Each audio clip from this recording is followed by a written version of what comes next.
Got a question. Ever felt like your thoughts get tangled up? Like they make sense in your head but not out loud? Welcome to Leave It to Larimore, the space where we slow down, speak up, and sort it all out. No experts, no script, just real talk, real people, and a real understanding. I'm your host, Brian Larimore, and together, we're untangling life, one conversation at a time. Let's talk about it.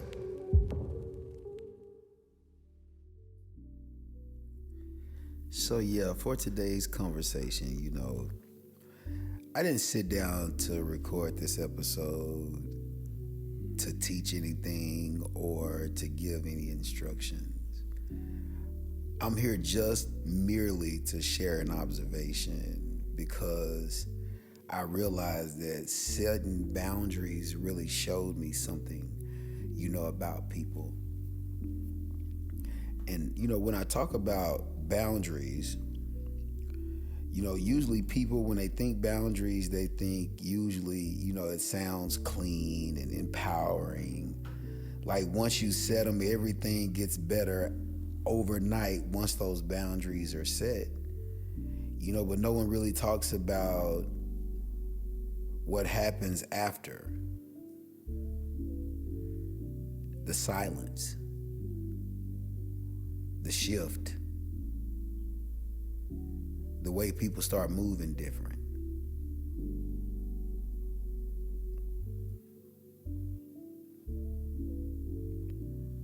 Why the boundaries were set in the first place. And I didn't set the boundaries to push people away. I didn't set them to even prove a point. I set boundaries because I was tired. I was tired of explaining myself, tired of shrinking, tired of carrying things that were, most of the time, weren't even mine. And what surprised me wasn't how I felt, it was how other people more or less reacted to me taking on the opportunity to take up a boundary. And what boundaries, they showed me who was comfortable when I was over giving. I realized that was one of the major mistakes that led me to the conclusion of how necessary boundaries were. When I felt myself over giving, over accommodating, just doing way too much. And it was in a lot of instances where people haven't even proven themselves to even be worthy of that type of loyalty, that type of catering. But boundaries showed me who benefited from my silence. Boundaries showed me who was only felt close to me when they had unlimited access, because when you start limiting the access that people have to you, they really start to kind of look at you different, and you are then able to kind of see where they stand with you and what you really mean to them at that point. Because a person that really has your best interest at heart, they don't typically show offense when you start establishing boundaries, because that person is going to help you set boundaries, because they're going to look out for your best interest. They're going to see that you're doing too much. And those are the people in your life that say, hey, you need to stop. You need to rest. You need to take a break. Those are the people that come to give you that encouragement to say, hey, you done enough. Now you can take a break. Now you need to rest. And the people that benefited from it were the ones that says, oh, you can sleep when you're dead. You can keep going. You're not going hard enough. And so the boundary really established the difference between those two types of people who really were in my corner and who were really just kind of benefiting from me not having boundaries. Some people didn't ask what changed. They really just got offended. Like, when I decided that, I've come to the place where I got to learn how to say no, where I have to learn how to stop. And I realized that the only people that were offended were the people that I found myself exhausted behind. Again, just overly accommodating and overly doing. And the hard truth about access is, here's something that I had to accept. Not everyone is upset because you changed. Some people are upset that they no longer have the access to you that they once had, that had no limits. And that is the part that bothers them. That is the part that they really can't see or pass. When you really take the time out to say, no, I'm going to choose me in this moment. And I'm not going to allow you to handle me like this, or I'm not going to be okay with how this is going, or you can no longer do this or say this. And when you set those boundaries and you set those limits, that is something that people have to accept.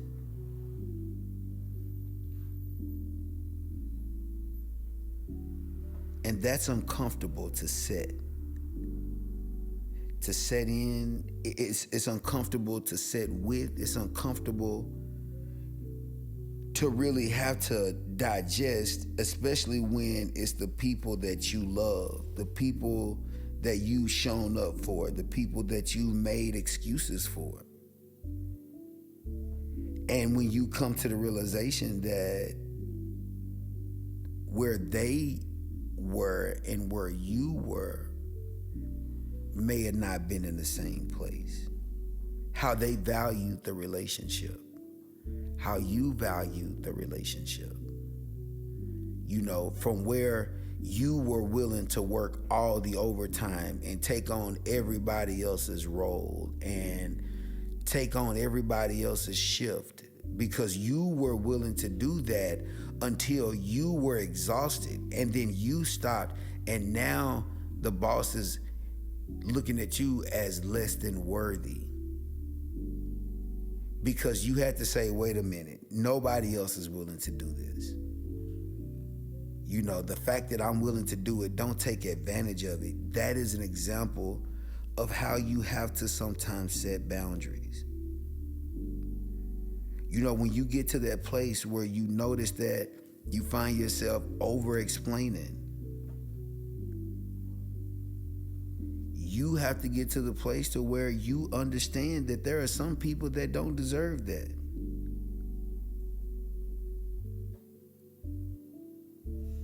And oftentimes it is the removal of your availability that really shows you where that person is standing as it relates to a support system in your village. When I stopped always being available, some people stopped reaching out.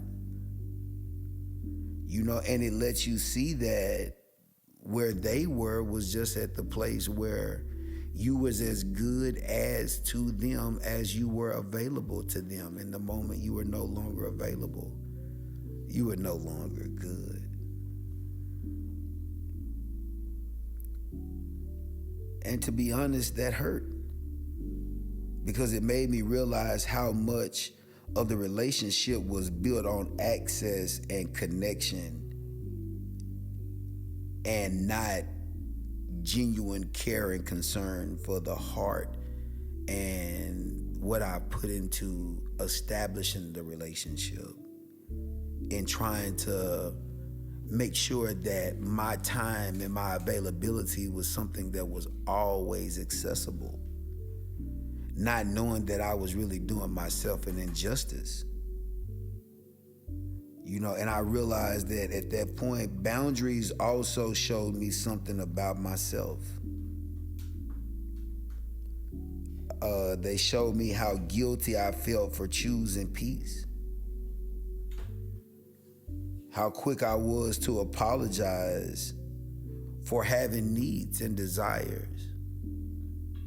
You know, that quick movement to establish boundaries showed me how long I had been going without any. You know, the guilt of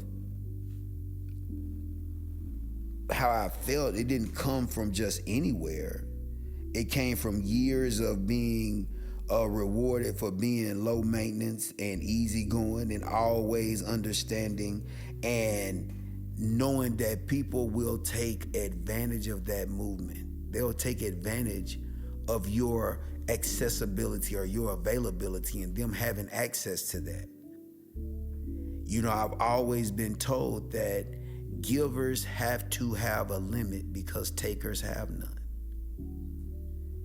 And oftentimes you'll find yourself giving and giving and giving until you've given out. And that's why the establishment of those boundaries are so important. Because at that point, it gives a distinctive line as to what you allow in. And oftentimes you don't want to mistake the boundary for the concept of what you cannot allow into you. Because a healthy boundary allows people to know what it takes to stay with you. And if I have a healthy boundary, then that lets another person know what I'm willing to take.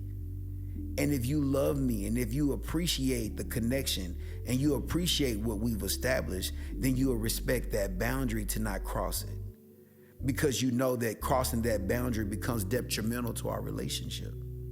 So when I finally say that this doesn't work for me anymore, it somewhat feels like, you know, I'm doing something wrong or I was doing something wrong.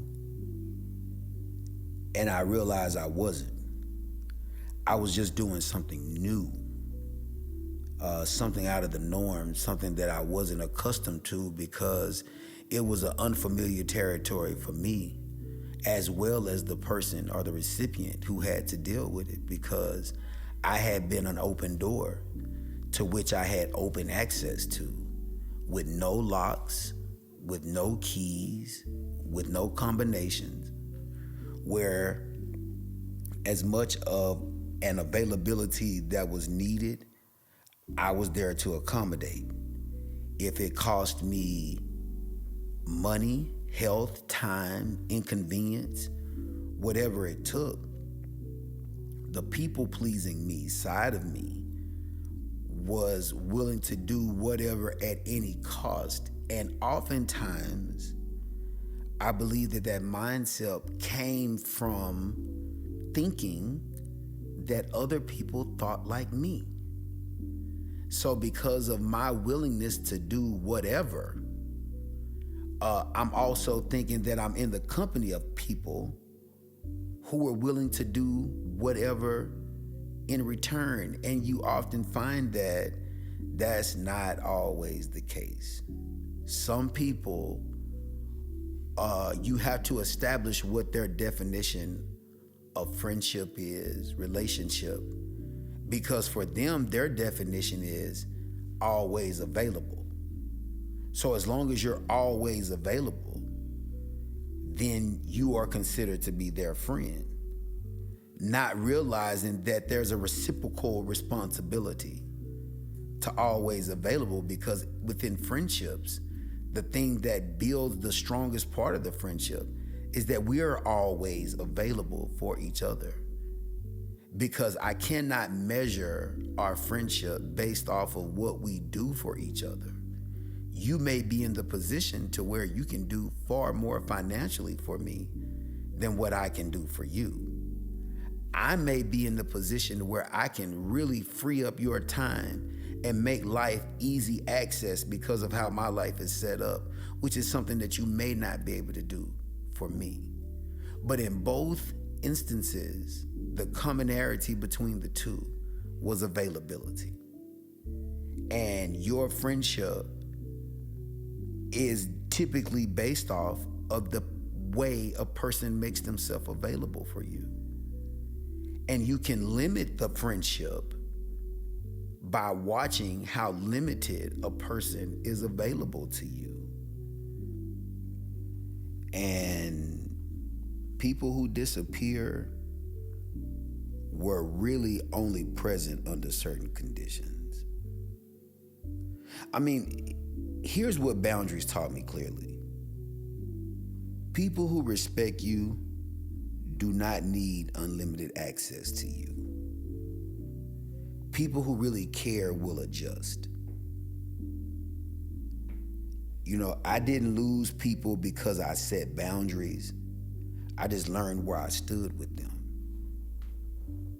And that clarity, even though it hurt, it brought peace. So if you're in the season where things feel kind of weird, if a certain relationship feels distance, if choosing yourself feels uncomfortable, you're not broken, you're not selfish, you're just seeing clearer. You're seeing clearer than what you've been able to see. Boundaries showed me something about people. And honestly, I'm grateful I finally paid attention. This is Leave It to Larry Moore. And you know I'm always ready to talk about it.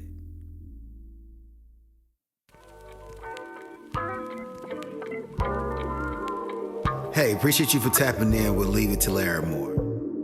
This is where thoughts get untangled and understanding gets built. Remember, you don't need a title to have a voice, and you don't need all the answers to start the conversation. If something from today's episode made you think, hit that follow button, share it with somebody, and keep the convo going. I'm Brian Larry Moore, and until next time, keep thinking and keep talking and keep growing. This is Leave It to Larry Moore.